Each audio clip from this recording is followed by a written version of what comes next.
Sydney Harbour National Park. The protest centres on this 4 hectares of virgin land, a buffer zone between exclusive suburbia and the Balmoral Navy base. Its value, $17 million. Understandably, the residents want it to remain as trees and animals. There are some angophoras on that land that were here when Philip sailed through the Heads 200 years ago. It would be a massive desecration of a very rare piece of ground, because once it's gone, that's it. It's gone. This is a respite area for all of Sydney. This is not something which is just for the residents of Mosman. Veteran environmentalist Vincent Saventi promised the backing of the 400,000-strong conservation movement. So this is another one you're going to win. I'm quite sure you're going to win. The meeting attacked the New South Wales Environment Minister, Bob Carr, for turning a deaf ear to the protest. It called on support from the union movement to work with the Liberals, who have promised to stop development. Mosman Council has refused unanimously to rezone this land, believing it should remain in public ownership. The council risks being sacked by the government, but it's standing firm. Col Allison. Opposition to the land sell-off is being spearheaded by the Liberal Party, which wants the land declared a national park. The 4 hectares of bushland adjoins a Penguin naval base and commands perfect views of Middle Harbour and Balmoral Beach. The federal government has already called for expressions of interest from developers who will undoubtedly subdivide the land for housing. The government expects to reap $17 million from the sale, a move described by protesting residents today as environmental vandalism.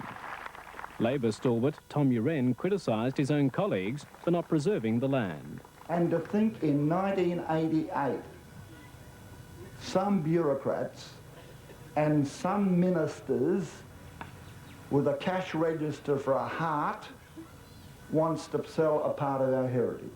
The state opposition pledged to block the sale if elected to government and launched an attack on Environment Minister Bob Carr for giving the sale the rubber stamp of approval. Nearly 1,000 people took part in a rally to block the sale. They called on the state government to intervene to have the land turned into a national park. Today's protesters had a dress circle view. It's this foreshore and its bushland backdrop that brought them together. Federal government plans to sell off 4 hectares of the last of Middlehead's bushland have angered residents and the local council. The land is part of the Navy base at HMAS Penguin. Its sale would reduce the federal budget deficit by $17 million. But the local council has banned development on the site. If you start selling off the national estate and sell a little bit of it, then you sell more next time. And there's a lot of land up there that could be flogged for housing development.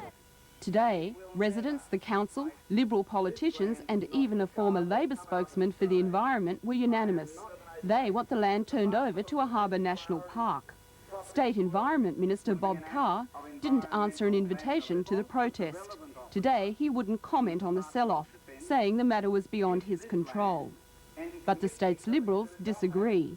They say a Liberal coalition government would stop development on the site by blocking electricity and other supplies. A state government has the power to put the shutters down absolutely on the destruction of the bushland on what should be part of Sydney Harbour National Park.